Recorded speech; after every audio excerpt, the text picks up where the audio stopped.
भारत के अमेरिका से छिड़े trade war के बीच ही आखिरकार अब भारत के मित्र रशिया ने भी मोर्चा संभाल लिया है और रूस के राष्ट्रपति व्लादिमीर पुतिन के आते ही डोनाल्ड ट्रंप मैदान छोड़कर भाग गया है, क्योंकि इस बार रशिया ने युद्ध नहीं बल्कि महायुद्ध के संकेत दिए हैं। इस बार रशिया ने साफ कर दिया है कि अगर भारत की तरफ आंख उठाकर भी देखा तो इस बार रशिया की डूम्सडे न्यूक्लियर स्ट्राइक अमेरिका को तबाह कर देगी, क्योंकि जिस तरीके से डोनाल्ड ट्रंप ने भारत के साथ टैरिफ वॉर छेड़कर भारत की कंपनियों को रशियन क्रूड ऑयल खरीदने से रोका है, उसके बाद अब रशिया बिल्कुल भी चुप नहीं बैठेगा। और यही वजह है कि भारत ने अब ये बिल्कुल साफ कर दिया है कि भारत को ना तो अमेरिकी हथियार चाहिए और ना ही अमेरिका के साथ व्यापार। तो आइए अब आपको बता दें कि रशिया की न्यूक्लियर स्ट्राइक आखिर अमेरिका पर कितनी भारी पड़ने वाली है। वीडियो बेहद ही धमाकेदार है, इसलिए वीडियो को बिल्कुल मिस मत करना। और अगर हमारे चैनल पे पहली बार आए या फिर अभी तक आप लोगों ने चैनल को सब्सक्राइब नहीं किया है तो एक देशभक्त होने के नाते सबसे पहले तो चैनल को सब्सक्राइब करके बेल आइकन को प्रेस जरूर कर देना। दरअसल ये कहावत तो आप लोगों ने सुनी होगी कि अगर आपका मित्र गलत है और अगर आप उसे छोड़कर भाग जाते हो तो आप मित्र थे ही नहीं, और अगर आपका मित्र गलत है और आप अपने मित्र को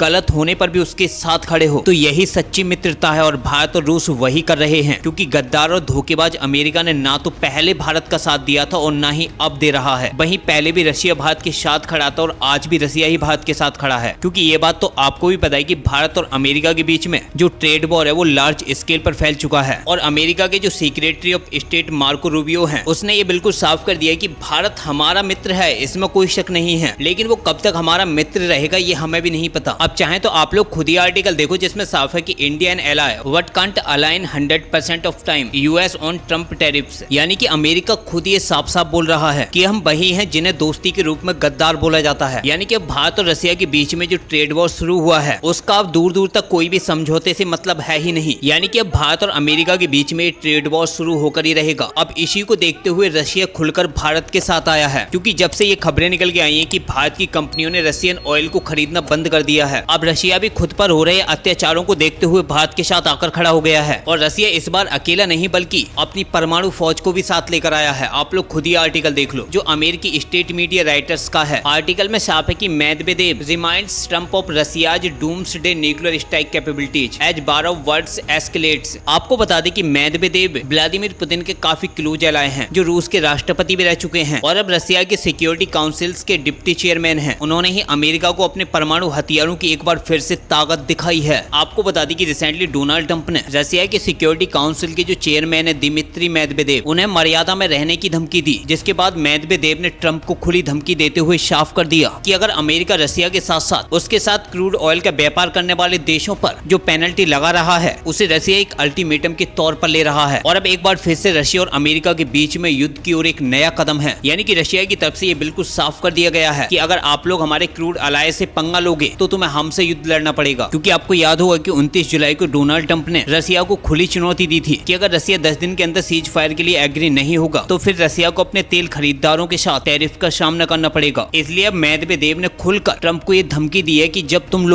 रशिया के पूर्व राष्ट्रपति से इतना डर सकते हो तो अगर रूस के राष्ट्रपति व्लादिमीर पुतिन ने तुम्हें धमकियां दे दी तो तुम तो देश छोड़ के भाग जाओगे। और ट्रंप को ये बात नहीं भूलनी चाहिए कि रशिया का डेड हैंड कितना खतरनाक हो सकता है। अब आप लोग रूस की तरफ से लिए गए इस एक्शन पर क्या कहना चाहते हो अपनी राय कमेंट बॉक्स में जरूर देना। फिलहाल इस वीडियो में इतना ही, मिलते हैं एक नई वीडियो के साथ, तब तक के लिए जय हिंद जय भारत।